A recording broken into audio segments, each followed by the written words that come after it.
संत कबीर के प्रामाणिक ग्रंथ बीजक से लिया हुआ यह पद और उसके बारे में ग्रुप डिस्कशन। 71 page number 145। आपन पो आपू ही विसर्यो, जैसे शवान कांच मंदिर में भरमित भूसी मर्यो, ज्यों कहरी बपू निरखी कूप जल प्रतिमा देखी पर्यो। वैसे ही गज फटीक शिला में दशनन आनी अड़ी, मक्कड़ मरकट मरकट मुठी स्वाद नहीं बिहुरी बिहुरे, घर घर रटट फिर्यो। कही कबीर ललनी के सुवना, तो ही कवने ए कर्यो। मनुष्य अपने निज स्वरूप को भूल गया है। जैसे कुत्ता कांच के मंदिर में घुसकर अपनी छवि जब चारों तरफ देखता है तो अन्य कुत्ता समझकर भौंक भौंक कर मर जाता है। जैसे शेर कुएं के पानी में जब झांक कर देखता है तो अपना ही प्रतिबिंब पानी में देखकर अन्य शेर समझता है तथा पानी में कूदकर जान दे देता है। जैसे हाथी ये स्फटिक पत्थर के पर्वत में अपने प्रतिबिंब को हाथी मानकर उसे दांत मार मार कर मर जाता है। जैसे बंदर सुराही में रखे चने की मुट्ठी में बांध लेता है और सुराही से हाथ नहीं निकाल पाता तथा घर घर भागता फिरता है, फिर कलंदर द्वारा पकड़ लिया जाता है। कबीर कहते हैं, जिस प्रकार लाल मिर्च के लोभ में तोता नलिका यंत्र में फंस जाता है और बहेलिए द्वारा पकड़ लिया जाता है, वह स्वयं ही फंस जाता है। नलिका यंत्र बांस की पोंगली के भीतर रस्सी डालकर दो स्थानों से बहेलिए बांध देते हैं। जब पक्षी उस पर बैठता है तो वह घूम जाती है। डर के कारण पक्षी उसे जोर से जकड़ लेता है और उसके पास पंख होने के बावजूद वह उड़ना भूल जाता है और बहेलिया की गिरफ्त में आ जाता है। अतः उपरोक्त उदाहरणों के स्वरूप अपने आप तूने खुद को बंधनों में जकड़ लिया है। हाँ जी, ओके। चलिए सिंह साहब स्टार्ट करते हैं बोलना। हाँ जी। इसमें कबीर साहब कह रहे हैं कि भ्रमवश होके, ये भ्रम में आके या कामनावश होके या डर की वजह से या लालच की वजह से हम मुक्त नहीं हो पाते, यानी कि हम अ, खुद फंस जाते हैं अपने ही जाल में, हैं? तो इन चीजों से जब ऊपर निकलेंगे उसका एक ही रास्ता है, ज्ञान या ये अवेयरनेस है। तो जागरूकता और ज्ञान यही इन इन चीजों से बचा सकती है। तो ये जो सब इन्होंने एग्जाम्पल दिए सब ये इसी वजह से हैं सब, हैं? कोई डर की वजह से, कोई कामनावश होके, कोई भ्रम की वजह से, इग्नोरेंस, सब चीजें काम करती रहती हैं आपस में और हमको मुक्त नहीं होने देती। तो मुक्ति के लिए अगर सही उपाय है तो यही है कि अवेयरनेस में आ जाए और ये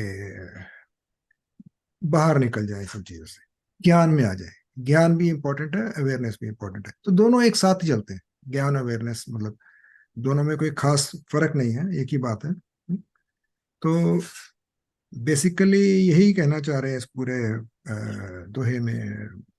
उन्होंने एग्जाम्पल दिया है कुत्ते का, हाथी का, तोते का, है, ये सब एग्जाम्पल दिए उन्होंने, लेकिन ये है इसीलिए कहा जा रहा है कि मुक्ति नहीं मिल पाती बिकॉज ऑफ दीज रीजंस। तो बस इतना ही बोल सकता हूँ। हाँ ठीक है, बिल्कुल। चलिए और कौन बोलेगा अब? विनोद, बिम्बी जी आप बोल लीजिए। चलिए कोई, या विनोद जी बोल रहे हैं, अनम्यूट हो गया उनका। ठीक है। हाँ जी, बिल्कुल सही कहा सिंह साहब ने कि इसमें कबीर जी वही कह रहे हैं कि हमको अपने से मतलब लालच लालच में, माया में, अज्ञान में जो जकड़े हुए हैं उससे निकलना है। मतलब जैसे पहले बच्चा पैदा होता है, मतलब बच्चा छोटा होता है तो बिल्कुल ही नादान रहता है। फिर वो बड़ा होके ज्ञान और अपने मतलब गलत धारणाओं में फंस जाता है, कभी गलत ज्ञान से फंस जाता है। फिर उसको वहां से निकलना, मतलब बेसिकली यही कह रहे हैं कबीर जी कि अंधकार, अज्ञान, माया, मतलब जो भी हमारे खुद के गलत गलत धारणाएं हैं, उन सब से हमको बाहर निकलना है और ज्ञान की तरफ जाना है। और अज्ञान से बाहर निकलने के लिए जो भी हमको सही रास्ता दिखाते हैं गुरु, उससे हमको ज्ञान की तरफ जाना है और सही गलत की समझ समझनी है और ब्रह्म की तरफ जाना है, सेंटर को करेक्ट करना है। और वही चीजें अलग अलग एग्जांपल्स के थ्रू बताई है। जैसे हांसी फंस जाता है, कुत्ता जो है वो फंस जाता है, मतलब हम लोग अपने जीवन में अपने माया जाल में, हम अपने जैसे मकड़ी अपने जाल में फंस जाती है, उसी तरह हम भी अपने माया के जाल में फंस जाते हैं और वहां से निकलने का रास्ता निकाल नहीं पाते। तो अगर सही ज्ञानी मनुष्य साथ देगा या सही राह दिखाने वाला गुरु होगा, तो उसका हाथ पकड़ के हमको वहां से निकलने में सहायता हो सकती है। बस यही कहें। Thank you. हाँ, परफेक्ट है। चलिए बेबी जी आप बोलिए। हाँ जी। हाँ, ये सिंह साहब ने और विनोद जी ने बिल्कुल ही सही कहा। और ये एक तरह का पहले जो हम पढ़ते आए हैं उसका वही है, रेपिटेशन ही है। और ये जो तोते का एग्जाम्पल दिया है, ये पहले भी किसी में दिया था। तो वही है कि हम अपने ये सांसारिक बंधनों में फंसे हुए रहते हैं, तो उससे बाहर निकलने का कबीर साहब कह रहे हैं कि अपने, चाहे वो अच्छे हैं चाहे बुरे हैं, चाहे आपके साथ जैसे जब अच्छा होता है तो आप उसकी खुशी में ही झूमे जा रहे हैं और फिर वो वही अहंकार बन रहा है, या आपके साथ कुछ बुरा हुआ है तो उसमें आप इसे बिल्कुल बहे जा रहे हैं। तो दोनों ही, मतलब एक्सट्रीम्स में जाने का कबीर साहब कह रहे हैं कि उससे आप बाहर निकलो और समता के भाव में रहो, एक बैलेंस्ड अप्रोच। और वो जो भी विनोद जी ने वो जैसे बच्चे का एग्जाम्पल दिया, तो उससे मुझे वही याद आ रहा था, पहले भी हमने ये डिस्कस किया था कि जैसे वही जब बच्चा पैदा होता है तो वही वो भी एग्जाम्पल ही है कि बच्चा पैदा होता है वो बिल्कुल कोकून्ड एनवायरनमेंट में होता है, और उसके बाद वो उसकी अम्बिलिकल कॉर्ड वहां स्नैप कर दी जाती है, उससे अलग उसको पृथक करके फिर वो बाहरी दुनिया में आता है। तो इसी तरह से हमारी वही है कि हमें हर स्टेज पर हमारा किसी काम में भी और कुछ में भी यही ऐसे ही जीवन है कि मतलब आप उस स्थिति में हो और फिर आपको उस स्थिति से बाहर निकलना है, फिर आपको दूसरे अपने आप को अडेप्ट करना है। जैसे उसमें भी कहते हैं कि आपको, आप अपने आप को रिफॉर्म करो या फिर रप्चर, फिर नहीं तो बिल्कुल ही ब्रेक कर जाओगे। तो ब्रेक फ्री होना सीखना तुमने, ना कि ब्रेक करना, मतलब ब्रेक हो जाओ। तो ब्रेक फ्री होना सीखो और इन बंधनों से तुम छूट सकते हो, तुम बंधनों से निकल सकते हो। तो वही वो इंस्पायर कर रहे हैं कि बस थोड़ा सा वो जो साहस दिखाओ, या वो जो डर का या मोह माया या जिन चीजों में भी तुम फंसे हो उनसे निकलने का तुम अ, आत्मशक्ति कहो। और आत्मशक्ति है, मन की शक्ति है, मन से ही सब कुछ वो केंद्रित है। तो उस वो करो और यू कैन जैसे ब्रेक फ्री। तो वही एग्जाम्पल से सबसे ये समझाया, और समता का भाव में आप हर बार अपने आप को आने की करो कोशिश, बस। परफेक्ट ही है वैसे तो, सबने ठीक बोला। ये ना एक्चुअली ऐसे ही है, ये जो भगवत गीता के भी श्लोक हो गए या कुछ हो गए, जब हमें मूल बात समझ में आ गई ना, जो सेंटर वाली जो बात समझ में आ जाती है, तो बस वो सेंटर में आना, वो शरीर भाव से अलग जाना। अब क्या होता है, जैसे गरीब अमीर हर मनुष्य इसमें फंसा पड़ा है। अब इसमें क्या होता है ना, जैसे ये अप्रोच लेनी पड़ती है, समझ का ऐसा दायरा होता है कि जैसे मैं किसी भी परिस्थिति में फंस गई तो उसमें से निकलने के लिए मैं चैतन्य हूँ। सबसे पहले अपने आप में ये समझना पड़ेगा, मैं ये जो साधन मात्र है इनसे ऊपर हूं ना, क्योंकि इन साधनों को मैं यूज करने की, अब साधन मेरे पास क्या क्या है, मेरे पास पैसा है, मेरे पास शरीर है, मेरे पास बुद्धि है, सब कुछ है। तो जो बुद्धि में है, बुद्धि में तो नॉलेज काम आती है, जो सामने वाली जिस भी सिचुएशन में हम फंसे हैं, तो जैसे हमें डोर नहीं पता चल रहा कि कहाँ से हमें निकलना है, तो बुद्धि है, तो बुद्धि का प्रयोग करना पड़ेगा। तो ये साधन हर मनुष्य को मिले हुए हैं, मिले पशु पक्षियों को भी मिले हुए हैं, लेकिन पशु पक्षी में वो चैतन्यता नहीं है, चैतन्य नहीं है, चैतन्यता नहीं है, तो इस कारण वो किसी भी उसमें फंसते हैं तो वो अपने आप को निकाल नहीं पाते।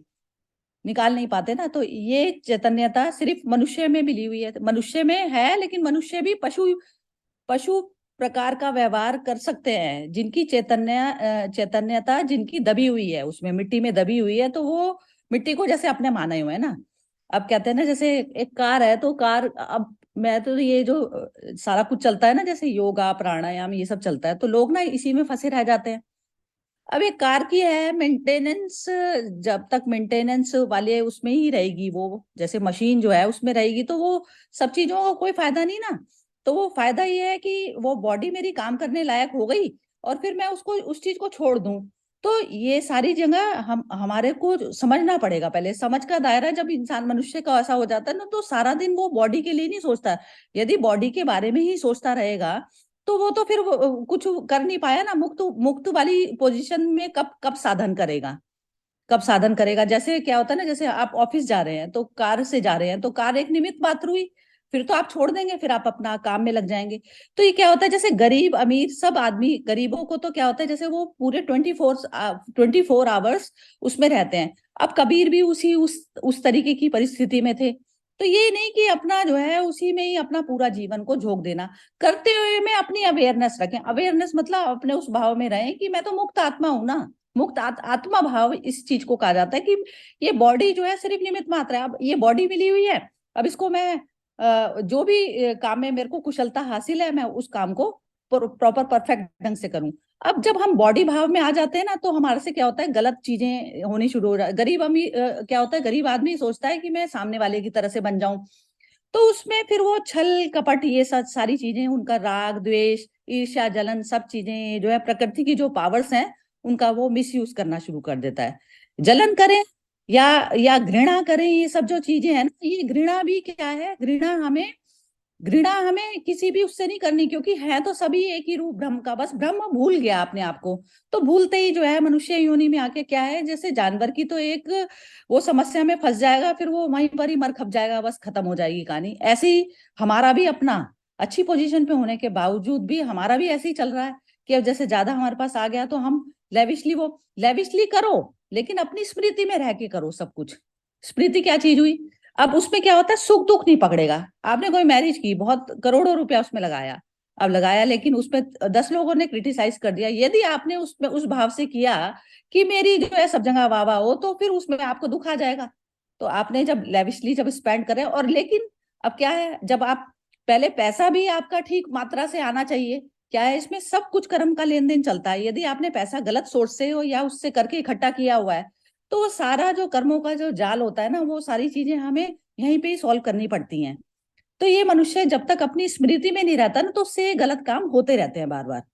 क्या होता है ना, जो भी हमारी वीकनेसेस उस चीज को कहा जाता है कि मेरे को किसी चीज, हर मनुष्य की वीकनेस है, तभी हम यहाँ हैं, अदरवाइज ऐसा नहीं है। लेकिन उस वीकनेस को अपने जान लेना और उस पर फिर काम करना। सबके अंदर सब चीजें नहीं होती, खराब नहीं होता सब में, हर मनुष्य में कुछ ना कुछ ऐसा होता है, लेकिन वो अपनी वीकनेस को जब जान लेता है, सबसे शक्तिशाली मनुष्य वही हो जाता है।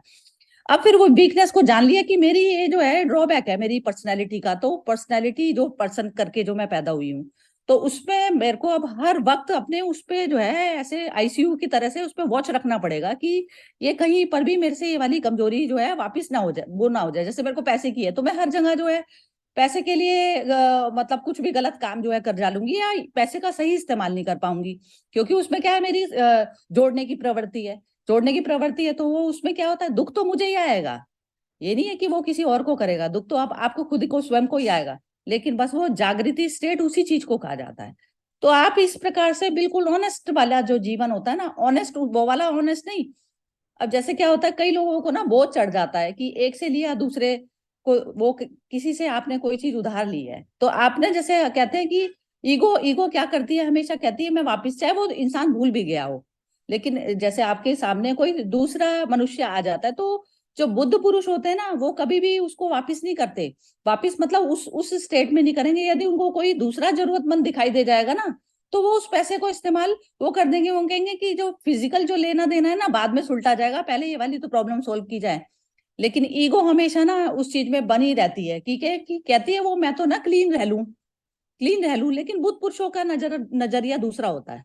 वो ऐसा नहीं करते कि मैंने आपसे लिया तो मैं आपको ही वापस लौटाऊंगी, तो तभी मेरा लेन देन पूरा होगा। ऐसा नहीं होता।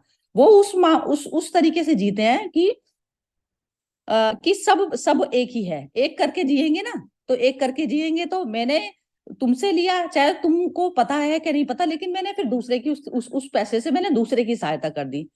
तो ऐसा जैसे फिजिकल में भी हमारी चलती है ना, ये लेन देन सब चीजें चलती हैं, तो ऐसे में मनुष्य करता है ये चीजें।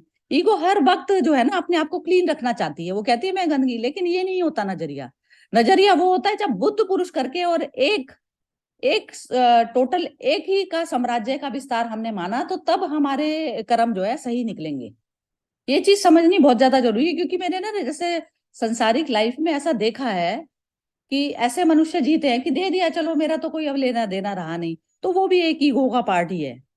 करो सामने ही, लेकिन यदि आपके पास मीन्स जो है लिमिटेड है, तो उसमें फिर देखना पड़ेगा। जब तो ऐसी ऐसी समस्याओं में हमेशा अपने आप को वॉच कीजिए कि हमारा कहीं जो है ईगो अहंकार से तो नहीं निकल रही कोई भी चीज।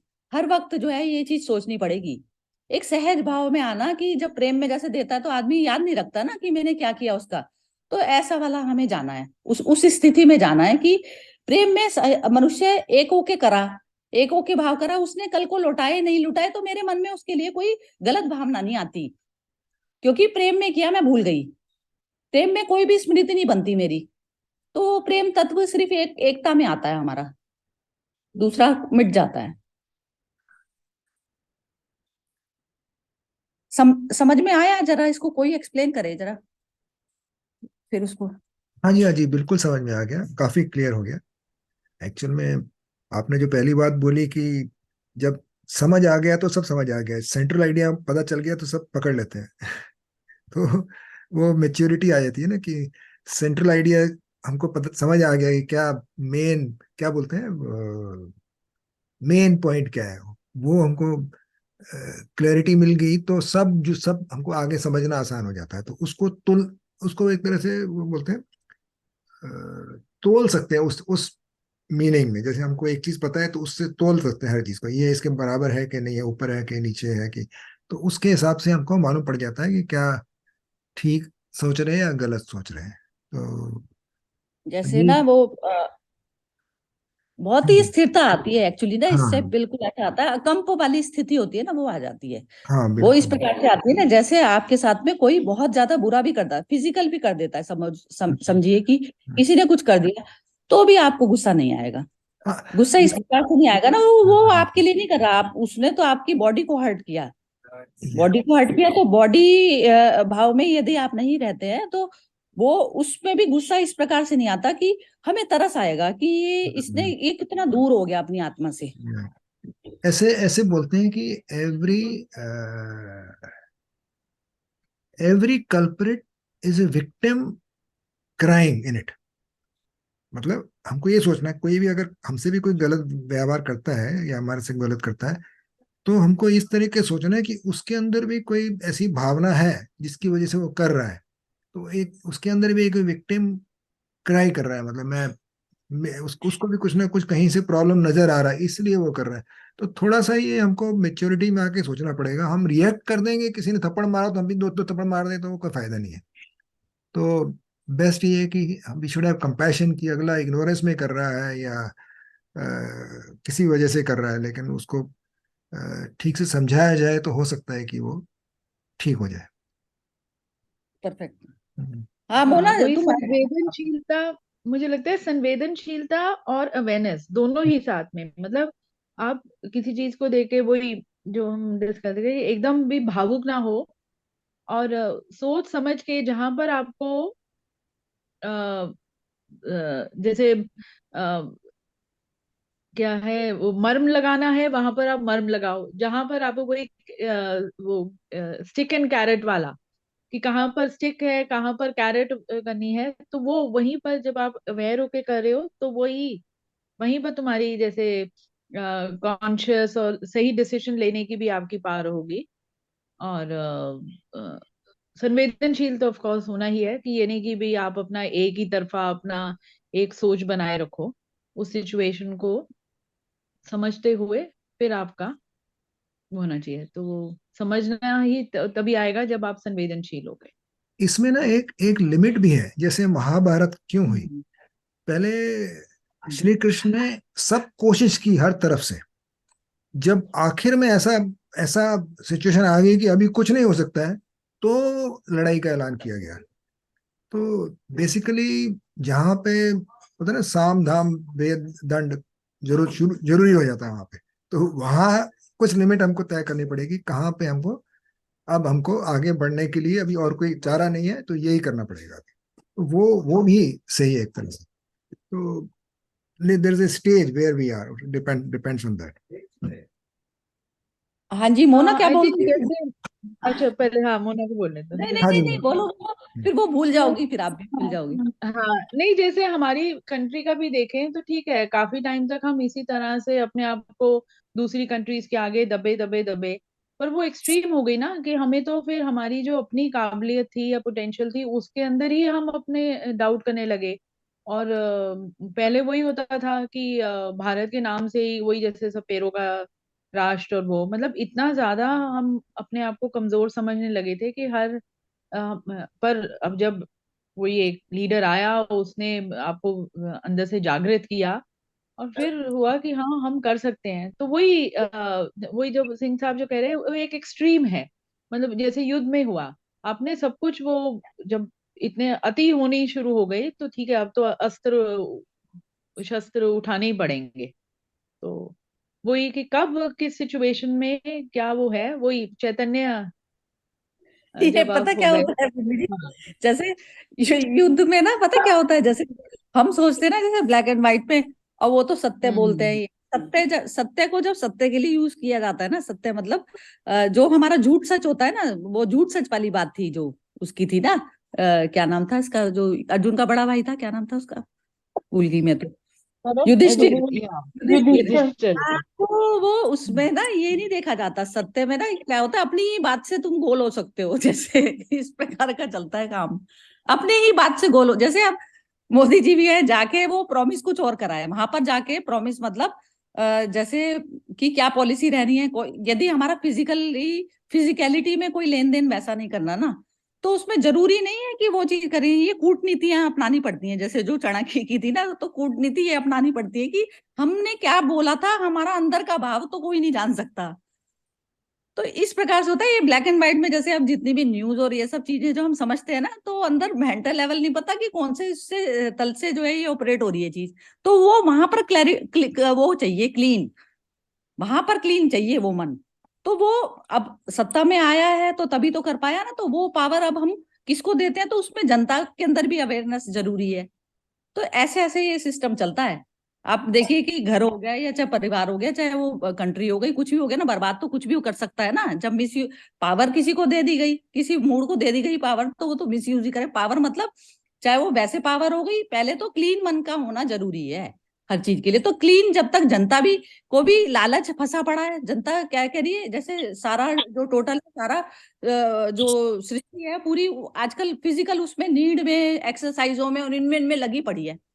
जिम में 10,000 रुपए खर्च हो जाए, लेकिन वो 10,000 रुपए किसी की जरूरत में नहीं दिए जाते, क्योंकि अपनी बॉडी को पालना पोसना है। तो ये जो अप्रोच होती है ना, ये अपने अपने की, तो ये बहुत ज्यादा गलत है। ये इस पूरे संसार में है ये सारा कुछ। तो जब तक हम उस पे आएंगे नहीं कि हमारी अपनी नीड से हमारा को छुटकारा नहीं मिला, तो हम दूसरे का तो क्या करेंगे। तो अब लकीली जो है इंडिया में ऐसी वाली चीज है कि वो मिले तो तभी तो वो दृष्टि दूसरों को दिखाने की कोशिश है। अभी भी कितने लोग समझे कितने नहीं समझे कुछ पता थोड़ी ना है। बस यही चीज है कि आप जहां पर भी, जैसे आप जिस भी प्रोफेशन में है, या जो भी हम 5-6 लोग जितने भी उसमें है, तो कम से कम जो है अपने उसमें कहते हैं हम किसी के लिए ना करें, हम खुद स्वयं में क्लीन रहे बस। तो वो दूसरों का अपने आप हो जाएगा। जैसे आप कहीं एनवायरनमेंट में ऐसे में हैं कि आप बिल्कुल क्लीन, आपके मन पे बोझ बनती हैं चीजें सामने, जो इस प्रकार की जो अपनी स्किल का जो है गलत इस्तेमाल कर रहे हैं, तो आपके मन पे, तो आप अपने मन के बोझ को हटाने के लिए जो भी कुछ कार्य करेगी ना, वो जगत हित भी है, जगत हित भी है। तो ये ना रमन महर्षि ने यही चीज बोली। मैं तो अब उसकी बुक पढ़ रही हूँ ना, तो मेरे को बहुत ऐसा लग रहा है जैसे मेरे ही विचार लिखे हुए हैं। तो उसमें ना जैसे हम ईगो बनाते हैं, हम ईगो करते हैं कि हम तो पता नहीं कितना जो है, हमने कितनी चैरिटियां कर दी बाहर, और कितना हम क्लीन रह रहे हैं। वो सारा कुछ किसी दूसरे से नहीं है लेना देना। वो कह रहे तुम अपने मन को जो है, अपना मन को खाली कर लो, बस जीरो कर लो, तो वो अपने आप ही दूसरे की तरफ में चैरिटी अपने आप हो गई। एक कोई फॉरेनर आया उनके पास में, तो वो बोलने लगा कि मैं जो है ना संसार का भला करना चाहता हूँ। वो कह रहे संसार का भला वाला तो तुम छोड़ दो, तुम पहले अपना ही जो है मन का बोझ खत्म कर लो, वो संसार का भला ऑटोमेटिकली हो जाएगा। ये वाला भाव सिर्फ मैं ये चीज समझाना चाहती हूँ कि जैसे चैरिटी वैरिटी जो हम कहते हैं ना, ये चीजें करने की, बस वो अपना ही मन को क्लीन करना है। अपने मन को क्लीन करने में अपने आप ही दूसरी तरफ पे भी सब तरफ क्लीन हो जाएगा अपने आप। जहां जहां जिस जिस एरिया में आप जाएंगे तो आप देखेंगे कि यदि जैसे आपकी संवेदनशीलता बहुत ज्यादा है, तो वो अपने आप ही ऑटोमेटिकली आपके मन पे वो दिक्कत पैदा करेगी ना। कहीं पर भी आप कहीं पर भी किसी को देखेंगे दुख में, तो आपके मन में अंदर अपने आप ही संवेदनशीलता इस प्रकार की पैदा हो जाएगी कि आप उसको हटाने की कोशिश करेंगी, अपने आप करेंगी। उसमें ये नहीं है कि आप दूसरे के लिए करेंगी, आप अपने लिए करेंगी, क्योंकि आपके मन पे इस प्रकार की चीज हो गई कि इतने ज्यादा विचार आ गए कि इसके साथ तो गलत हो रहा है, तो मैं कुछ करूं। तो ये आपने उसके लिए नहीं किया, अपने मन के लिए किया। ये बात समझनी बहुत ज्यादा जरूरी है। हाँ मोना, जरा कंक्लूडिंग रिमार्क्स तुम बोल दो, बिल्कुल बोलने का वो नहीं मिला। नहीं, वो मेरे को सिंह की बात अच्छी लगी, वो जो उन्होंने बोला भी, वो भगवान ने तो एक बार तो पहले कोशिश करी नरम होके करने की, जब कोई रास्ता नहीं दिखा फिर अपने उस पे आ गए, युद्ध पे। मतलब ऐसे लाइफ में भी मुझे लगता है ऐसे ही होना चाहिए, एक बार पहले से एकदम गर्मी नहीं करनी चाहिए, क्रोध नहीं करना चाहिए, पहले सहनशील होके कर मतलब देखना चाहिए सारा कुछ। जब सामने वाले से फिर भी वो रिएक्शन मिले, फिर थोड़ा सा एक्शन लेना आज के टाइम में जरूरी हो जाता है। हाँ और ठीक है, बिल्कुल। विनोद, नहीं नहीं, अच्छा बोला, बिल्कुल बहुत समझ बढ़िया, में तो सबको ही आई हुई है, बहुत बिल्कुल बढ़िया, बढ़िया है। बहुत बढ़िया। हाँ क्योंकि विनोद जी बिल्कुल जरा। शांत होके हाँ, रहने में तो फिर आज के टाइम में जिंदगी नहीं चलती। हम्म। नहीं नहीं, सब कुछ चलता चलाता है, ऐसा कुछ नहीं है जिंदगी नहीं चलेगी। वो तो सामने बस ये हो जाता है कि जो दुख पैदा करते हैं ना, दुख या सुख जो भी पैदा करते हैं, तो वो अहंकार पैदा करता है। वो पैदा करना बंद कर देते हैं, हम अपनी आनंद की स्थिति में रहते हैं, क्योंकि शरीर भाव से अलग हो जाते हैं। अपने बुद्ध पुरुषों पे आप देखिए, रमन महर्षि को कैंसर हुआ, रामकृष्ण परमहंस को कैंसर हुआ। अब जो इंसान अपने शरीर से ही लड़ रहा हो, और वो इतने लोगों को ज्ञान करके और उन्होंने पार लगा दिया, तो इतनी पावर होती है ना ब्रेन, मतलब माइंड की इतनी पावर होती है, आत्मा जितनी पावर होती है उसमें, आत्मा जितनी पावर उसी में होएगी ना जो शरीर भाव से मुक्त हो जाएगा, जो अपने शरीर को नहीं देख रहा कि मेरे को क्या कष्ट हो रहा है क्या नहीं हो रहा। ऐसा होता है ना। तो वो दूसरों को भी इतना समझाने की पावर रखता है। जो भी दुख पे आ रहे हैं, वो अपना दुख नहीं पता उनको, नहीं तो अपना दुख भी गा सकता है इंसान, मेरे तो यहाँ दर्द हो रहा है, मेरे को तो वहां परेशानी है, कुछ भी है कह सकता है। और उनको तो गले का कैंसर हुआ, उनको तो गले का हुआ था, रमन महर्षि को पता नहीं कहाँ का हुआ था। तो वो गले का कैंसर में तो कैसा मनुष्य है, बोल ही नहीं सकता, लेकिन फिर भी बोले। ऐसे ही वैसे कर्ण का भी बताया जाता है, कर्ण का भी यही बताया जाता है कि वो जो दानवीर थे ना, तो दानवीर में ये था कि उन्होंने वो साथ दिया क्योंकि उनको एक ऑब्लिगेशन था कि मैंने उधार में ले लिया, लेकिन वो आत्मा भाव में नहीं आ पाए। आत्मा भाव में समझाने के लिए गए, कृष्ण गए उनको समझाने, लेकिन वो उनको वो चीज समझ नहीं आई, क्योंकि क्या होता है, ये समझ का द्वार भी हमारा जब ही खुलता है जब उसकी कृपा होती है।